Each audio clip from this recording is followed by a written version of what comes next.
오늘 생명 양식은 마태복음 12장 9절부터 14절까지의 말씀이 되겠습니다. 신약 성경 마태복음 12장 9절부터 14절까지의 말씀 제가 봉독해 올리겠습니다. 거기를 떠나 저희 회당에 들어가시니 한편 손 마른 사람이 있는지라 사람들이 예수를 송사하려 하여 물어 가로되 안식일에 병 고치는 것이 옳으니까 예수께서 가라사대 너희 중에 어느 사람이 양 한 마리가 있어 안식일에 구덩이에 빠졌으면 붙잡아내지 않겠느냐? 사람이 양보다 얼마나 더 귀하냐? 그러므로 안식일에 선을 행하는 것이 옳으니라 하시고 이에 그 사람에게 이르시되 손을 내밀라 하시니 저가 내밀매 다른 손과 같이 회복되어 성하더라. 바리새인들이 나가서 어떻게 하여 예수를 죽일고 의논하거늘. 이는 하나님의 말씀이니라. 아멘. 오늘 말씀의 제목은 주일에 회복되어야 할 것이란 제목으로 함께 말씀의 은혜 나누길 원합니다. 오늘 본문은 예수님이 안식일에 회당에 들어가시는 장면을 기록하고 있습니다.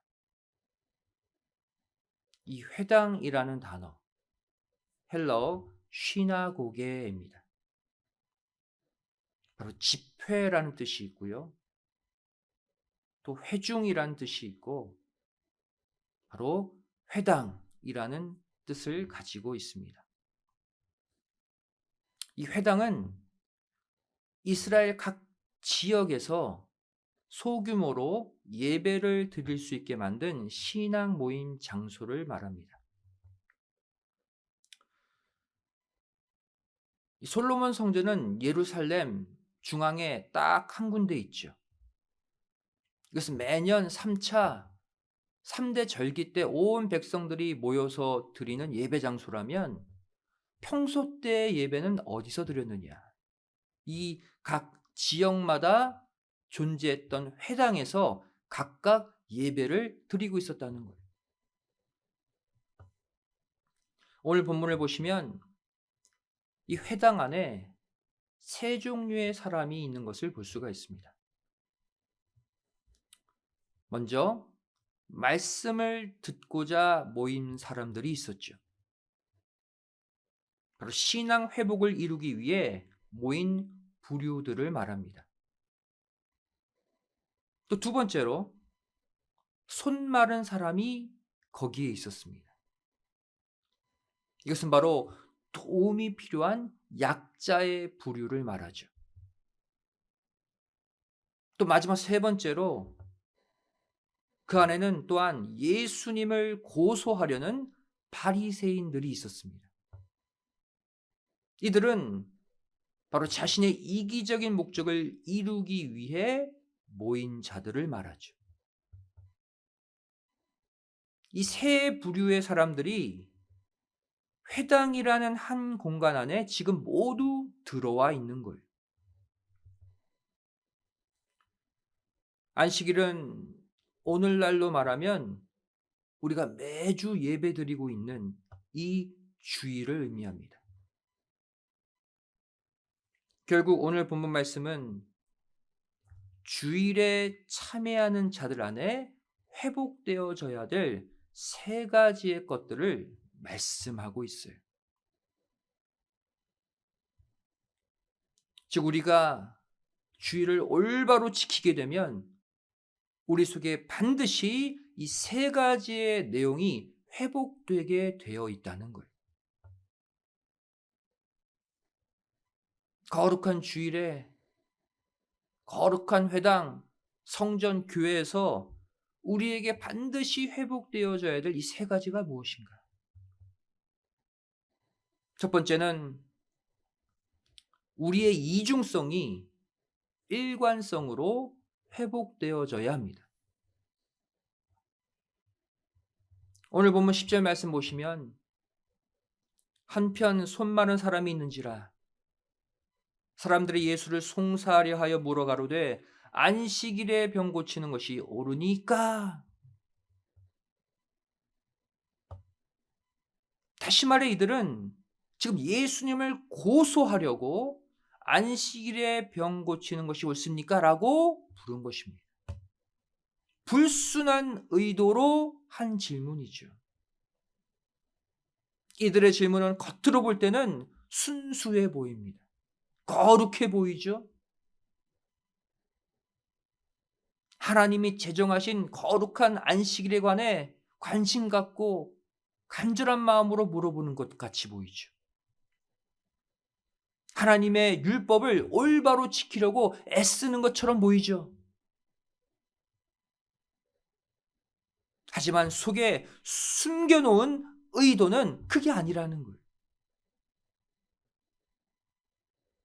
속으로는 손 마른 자, 지금 너무나도 아파서 누군가의 도움이 간절히 필요한 그 사람을 미끼 삼아서 예수님을 고소하여 잡아 죽이려는 계략을 품고 한 질문이에요.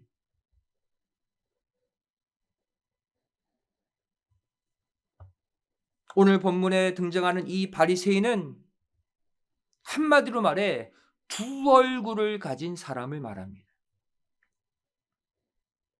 이중적인 사람, 겉과 속이 완전히 다른 사람, 이중 인격자를 가리켜요.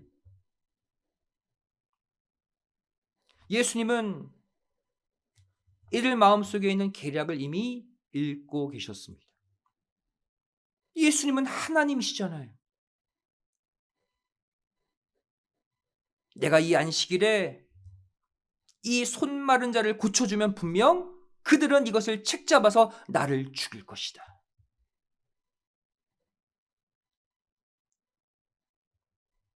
하지만 중요한 것은 그럼에도 불구하고 예수님은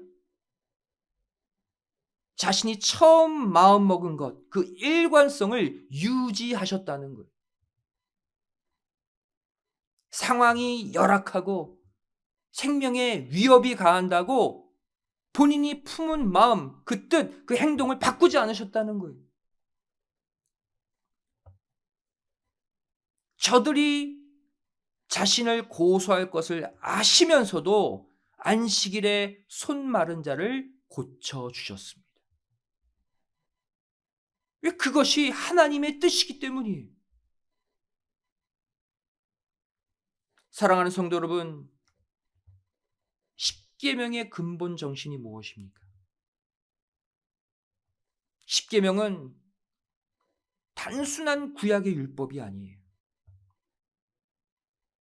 바로 세초부터 세말까지, 태초부터 종말까지 이 땅에서 선포되는 하나님의 말씀들을 모두 아우르고 있는 것이 십계명입니다. 말씀의 본질이라고 할 수도 있어요.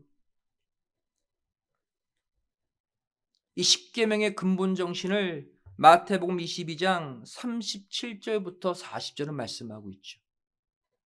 두 가지로 표현하고 있습니다. 하나님 사랑과 이웃 사랑. 그렇다면 더 구체적인 이 계명의 핵심은 무엇일까요? 하나님 사랑 따로, 이웃 사랑 따로가 아니라는 거예요. 바로 너희가 하나님을 진정 사랑한다는 것을 이웃 사랑으로 증명해 보이라는 거예요. 이게 십계명의 핵심, 말씀의 핵심이에요. 하나님 사랑 따로, 이웃 사랑 따로가 아니라 연결되어 있다는 거예요. 하나님 사랑의 증거는 이웃 사랑으로 드러난다는 거예요.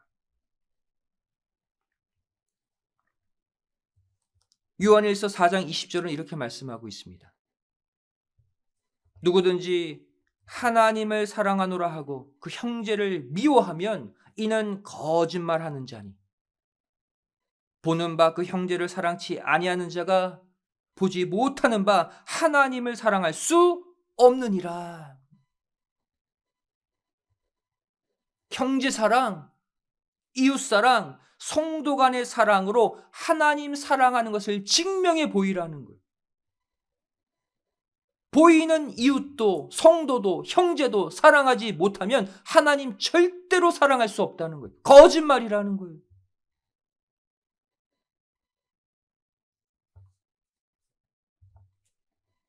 성도 여러분, 우리 속엔 솔직히 사랑보다 미움이 더 많습니다.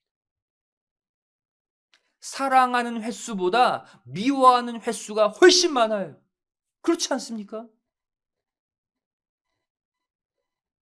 사랑하는 것은 참 어색해하고 참으로 어려워합니다. 하지만 미워하는 것은 참 쉽게 해요. 누구를 사랑하려면 많은 에너지가 들어가지만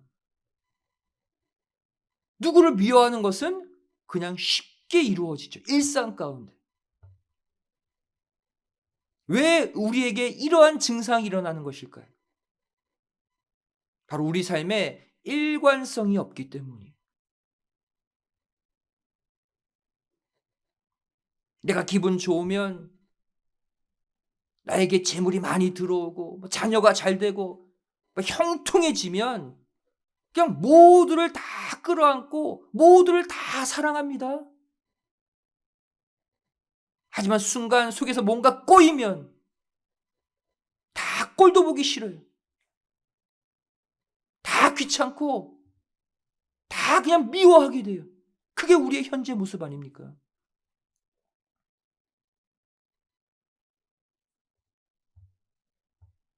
하나님의 뜻은 하나인데 우리는 우리의 감정에 따라 환경에 따라 상황에 따라 판단과 기준이 계속 달라집니다. 일관성이 없어요. 하지만 참 하나님이자 참 사람이신 예수님은 달랐습니다. 예수님은 안식일에 사람을 치료하고 사람을 도와주고 사람을 살려야 한다는 이웃사랑, 또 그 이웃사랑을 통해 이루어지는 하나님 사랑의 정신을 일관적으로 가지고 계셨어요. 따라서 자신을 책잡아 죽이려는 것을 아시면서도, 자신이 피해를 볼 것을 아시면서도, 죽음으로 내몰릴 것을 아시면서도 그들 앞에서 손 마른 자를 고쳐주신 거예요. 그것이 아버지의 뜻이기 때문에, 말씀의 뜻이기 때문에 어떠한 상황의 변화가 일어나도 예수님은 바뀌지 않으셨다는 거예요.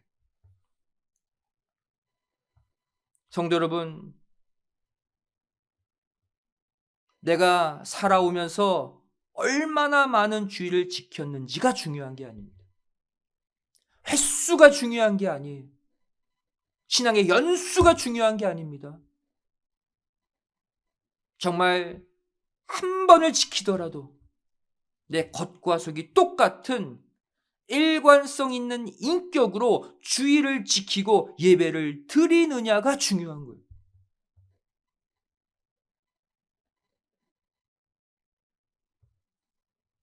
교회 안에 사람들을 대하는 것과 교회 밖의 사람들을 대하는 것이 다릅니다. 또 내 가족을 대하는 것과 다른 성도들을 대하는 것이 또 달라요. 또 내 감정과 기분에 따라서 사람들을 대하는 것이 또다시 많이 달라집니다.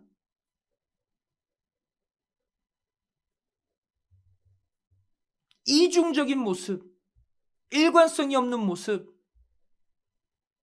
이 모습이 상황에 상관없이 내 기분, 내 감정에 상관없이 하나님 아버지께서 원하시니까, 예수님이 그렇게 사셨으니까, 그게 맞는 길, 선한 길이니까 나도 그렇게 살아야지.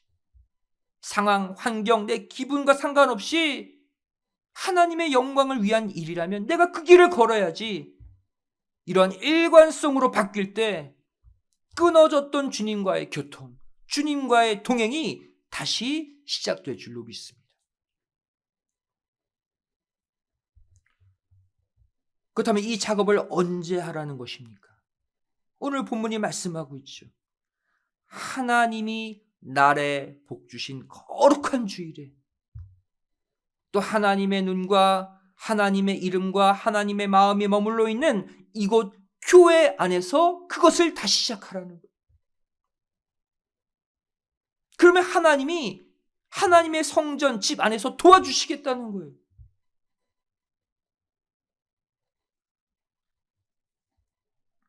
과거 그리스도 정교회에서는 예수님이 태어났다고 추정되는 동굴에 교회를 하나 세웠습니다. 이 교회의 특징은 출입문이 아주 낮고 아주 좁다는 사실이에요. 문 높이가 1m 20cm밖에 되지 않습니다. 성인의 허리 높이죠. 또 넓이 폭은 80cm밖에 되지 않아요. 한 명이 겨우 비집고 들어갈 만한 크기. 즉 성인들은 허리를 푹 숙이고 들어가야 할 높이의 그 문을 설치한 거예요. 그냥 뻣뻣이 서서는 못 들어가게 만든 것이죠. 다시 말해 예수 그리스도를 만나러 오는 어느 누구나, 그가 부자든 가난하든 권력이 있든 없든 허리를 바짝 숙이고 겸손한 마음으로 들어와야 한다는 것을 알려주고자 그 작은 문을 만든 거예요. 그래서 많은 사람들이 이 교회를 방문하고자 모여들었죠. 모두가 거룩한 마음으로 고개를 숙이고 그 문으로 들어갑니다. 근데 한날은 이런 일이 있었어요. 한 방문자가 이 교회에 들어가려고 줄을 서고 있는데 아무리 기다려도 줄이 줄어들지 않는 거예요. 1시간 동안 사람들이 움직이지 않고 그대로 줄이 있어요. 이상한 일이죠. 나중에 알고 보니 한 사제가 그 문 앞에서 사람들이 들어가지 못하도록 가로막고 있었던 거예요. 1시간 동안. 왜 그랬을까요? 바로 그날, 바로 그 시간에 그리스 국가의 장관이 이곳을 방문하기로 되어 있었기 때문이에요. 이 장관이 들어갈 때 사람들로 인해 번잡해질까 봐, 이 장관이 들어가는데 어려움을 당할까 봐 다른 사람 못 들어가게 다 통제하고 있었던 거예요. 이 장관은 도착하자마자 줄도 서지 않고 주임 사제의 안내를 받아 쑥 들어갔습니다. 그리고 이 사람이 나올 때까지 아무도 못 들어가게 가로막고 있었다는 거예요. 신분, 지위, 인종 상관없이 겸손히 허리를 숙이고 들어오라고 정교회에서 그 낮고 좁은 문을 만들어 놓고서는 한 나라의 고위급 관리, 장관이 온다니까 주임 사제가 나서서 다른 사람 못 들어가게 가로막고 있는 모습, 그 장관에게만 특혜를 주고 있는 모습, 이 얼마나 위선적인 이중성입니까? 타락한 인간들 안에 다 이런 이중성 있지 않아요? 지금 이 시간 수많은 교회, 수많은 성도들이 하나님께 주일 예배를 드리고 있습니다. 그런데 정말로 중요한 것은 이 거룩한 주님의 날이 반복될 때마다, 우리의 예배가 반복될 때마다 하나님이 요구하시는 것과 많이 달랐던 나의 이중적인 삶, 이중적인 행동, 이중적인 말이 하나님의 뜻에 얼마나 좁혀져 가고 얼마나 하나가 되어 가고 있느냐 하는 것입니다. 우리는 지금 사순절의 세 번째 주일을 맞이하고 있죠. 주님을 기념하고 그분의 고통과 고난에 동참하는 그 절기 벌써 세 번째 주일을 맞이하고 있어요. 한번 돌아봅시다. 정말 사순절을 맞이하기 이전에 주일 예배에 나온 나의 모습과 현재 사순절을 내가 맞이하면서 우리가 지금 지키고 있는 그 주일의 모습과 예수님의 삶에, 예수님의 모습에 내가 얼마나 가까이 다가오고 있는가. 교회 생활 따로 세상 생활 따로였던 이중적인 삶이 얼마나 하나로 모여져 가고 있는가. 이 거룩한 주일, 이 거룩한 예배를 통해서 우리의 이중적인 모습, 우리의 들쑥날쑥한 그 모습이 모두 사라지고 오직 예수님의 사랑, 예수님의 뜻, 예수님의 바램과 우리의 삶이 일치되는 일관된 신앙으로 반드시 거듭나시기를 주님의 이름으로 간절히 축원드리겠습니다. 두 번째로 우리는 이 거룩한 주일에 우리의 책임의식을 회복해야 합니다. 오늘 본문 9절 말씀 보시면 거기를 떠나 저희 회당에 들어가시니 라고 기록하고 있죠. 여기서 저희 회당 그랬어요. 그들의 회당이란 뜻이에요. 여러분, 회당은 이스라엘 각 지역마다 있었던 예배당이라고 그랬잖아요. 그렇다면 이 회당, 예배당은 본래 하나님의 것이죠. 하나님의 집이죠. 근데 왜 성경은 저희의 회당, 그들의 회당이라고 표현했을까요? 이 안에 우리가 깨달아야 할 중요한 메시지가 있습니다. 지금 너희가 미끼로 삼고 있는 저 회당 안에 손마른 자는, 그 연약한 병자는 하나님이 너희에게 맡겨준 양이라는 거예요. 너희가 돌보고 책임져야 할 불쌍한 영혼이라는 거예요. 그런데 왜 너희가 책임지고 너희가 돌봐야 될 그 영혼을 나를 잡으려는 미끼로 삼느냐라는 거예요.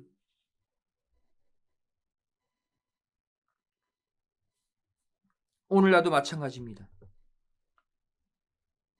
지금 나와 함께하고 있는 성도들 가운데 영육간 어려움에 처한 성도들을 돌보아야 할 책임이 바로 저와 여러분에게 있음을 명심하시기 바랍니다. 이 교회는 분명 하나님이 계신, 하나님이 주인이신 하나님의 집이죠. 또 주님의 몸된 성전, 몸된 교회죠. 하지만 동시에 예수님은 말씀하십니다. 너희들의 회당이다. 너희들의 교회다. 이렇게 예수님이 우리의 책임으로 이 교회의 공간을 동시에 맡겨주셨음을 꼭 믿으시기 바랍니다. 우리의 책임이 있는 공간이라는 거예요. 성도 여러분, 우리는 일주일에 단 하루, 이 주일에 다 같이 얼굴 볼 수 있잖아요. 주중에 우리가 만나봤자 몇 사람 만날 수 있습니까? 주일에 우리 믿음의 형제자매 다 모이죠. 바로 이날 누가 어려움을 당하고 있으면 내 일처럼 여기고 잘 돌보아 주시라는 것. 거룩한 주일에 나만 하나님 만나고 나만 은혜 받을 게 아니라 나에게 맡겨진 영혼들, 나의 도움이 필요한 그 영혼들에 대해 책임을 다하는 그러한 사명의 주일이 꼭 되시기 바랍니다. 이 교회는 하나님의 교회, 예수님의 교회임과 동시에 우리의 교회예요. 우리가 돌봐야 될 영혼들을 책임져야 할 공간이라고요. 이렇게 우리 작은 지체들이 서로 하나로 연결되고 연합될 때 작은 불꽃이 큰 불을 일으키듯이 우리 교회에도 성령의 큰 불이 강하게 타오를 줄로 믿습니다. 이 또한 우리가 이 주일에 꼭 회복해야 할 거예요. 마지막 세 번째로 우리가 주일에 회복해야 할 것이 무엇입니까? 바로 행함과 실천을 회복해야 합니다. 오늘 본문 12절 말씀 보시면 사람이 양보다 얼마나 더 귀하냐. 그러므로 안식일에 선을 행하는 것이 옳으니라 말씀하셨죠.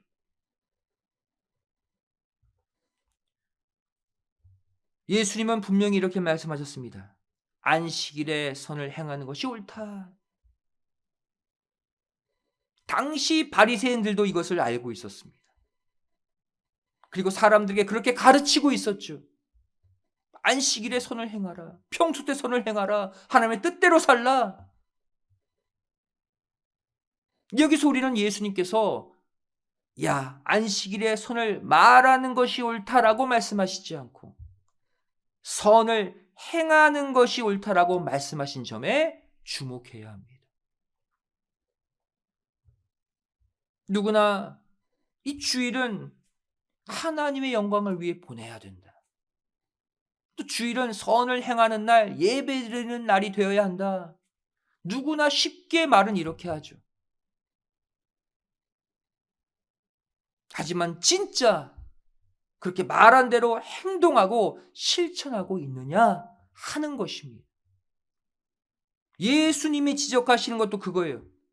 말만 하지 말고 실천하라는 거예요. 말이 중요한 게 아니라 행동에 옮기는 것이 중요하다는 거예요. 예수님께서 바리새인들을 향해 뭐라고 말씀하셨습니까? 마태복음 23장 2절 3절 말씀 보시면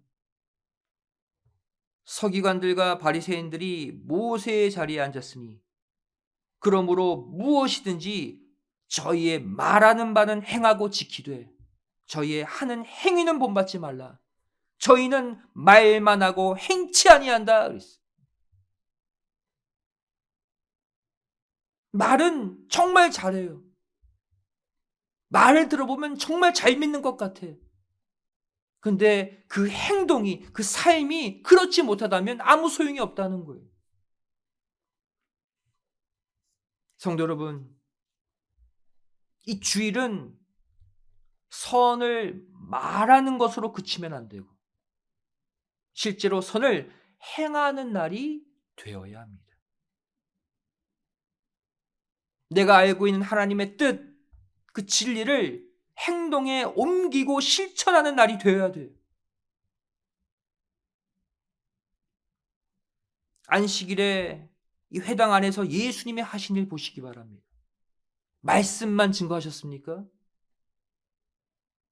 본문 12절 13절 말씀 다시 보시면 그러므로 안식일에 선을 행하는 것이 옳으니라 하시고 이에 그 사람에게 이르시되 손을 내밀라 하시니 저가 내밀매 다른 손과 같이 회복되어 성하더라 그랬어요.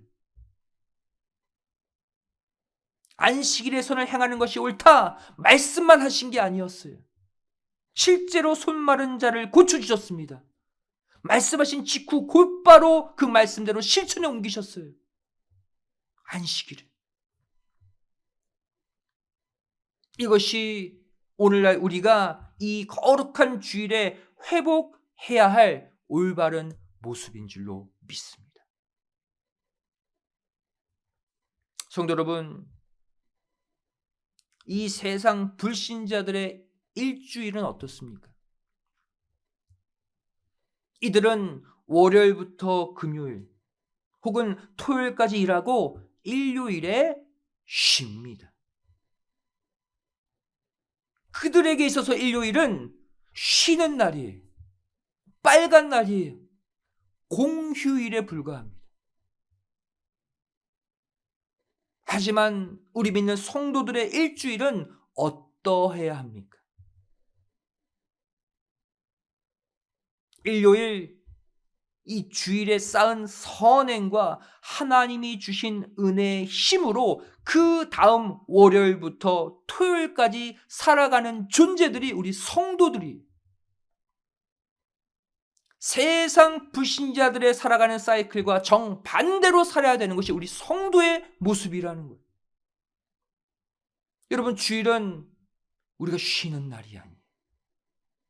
하나님이 온전히 안식하실 수 있도록 하나님께 영광 돌리는 헌신의 날, 하나님의 뜻을 성취하는 날이 되어야 할 줄로 믿습니다.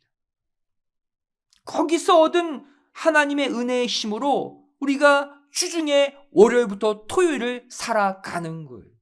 살아내는 거예요. 우리가 지금 사순절을 당하고 있죠. 이 사순절은 그동안 내가 취해왔던 내 행동 양식, 내 행동 습성을 다 버리고 세상에서 살았던 논리들을 다 버리고 더더욱 예수님의 가르침을 쫓아서 사는 특별하고도 성별된 기간이 되어야 합니다. 말만 사순절, 말만 주님의 권한 하지 말고 실제 그렇게 살아내야 한다는 거예요.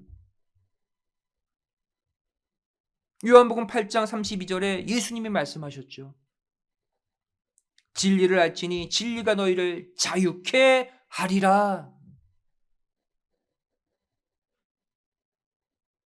여러분, 예수님의 진리의 가르침에 내가 얽매인다고 생각하지 마세요. 내가 속박받는다고 생각하지 마세요. 그게 아니에요. 우리가 예수님의 삶, 예수님의 행동, 예수님의 말씀에 내 삶을 맞추며 살 때 그것이 억압받는 삶, 속박받는 삶이 아니라 오히려 참 진리 되신 예수님께서 내 삶의 모든 문제에서 나를 자유케 하심을 꼭 믿으시기 바랍니다. 오히려 예수님의 가르침 안에 살 때 이 땅의 모든 속박에서 벗어나는 거예요. 이것을 반드시 믿으시고 이번 한 주도 내가 밟는 곳마다 삶의 모든 속박에서 벗어나고 주님의 평강으로 충만히 채워지시기를 주님의 이름으로 간절히 축원드리겠습니다. 기도하시겠습니다. 고맙고 감사하신 살아계신 아버지 하나님, 저를 거룩한 주일 이렇게 거룩한 예배를 통해서 아버지 하나님을 바라보게 하시고 예수님의 마음을 이해하고 깨닫게 하여 주심에 감사드립니다.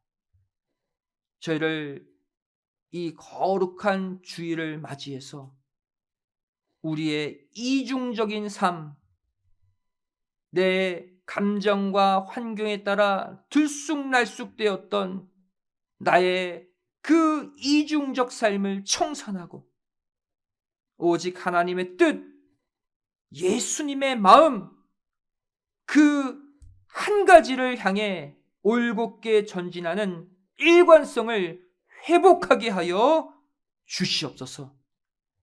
저희를 이 거룩한 주일에 선을 행하기를 원합니다. 저희를 선을 실천하기를 원합니다. 이 주일에 저를 헌신하고 저를 어려운 영혼들을 돌보는 가운데 하나님이 주시는 무한한 힘, 무한한 은혜로 세상에 나가 그 세상을 격파하고 전진하는 큰 믿음의 하루하루를 살게 하여 주시옵소서. 사순절 기간 더더욱 예수님의 모습을 본받아 사는 우리의 삶이 되기를 소원하오며 사랑 많으신 예수님의 이름으로 간절히 기도드리옵나이다. 아멘. 하나님께 감사드리겠습니다.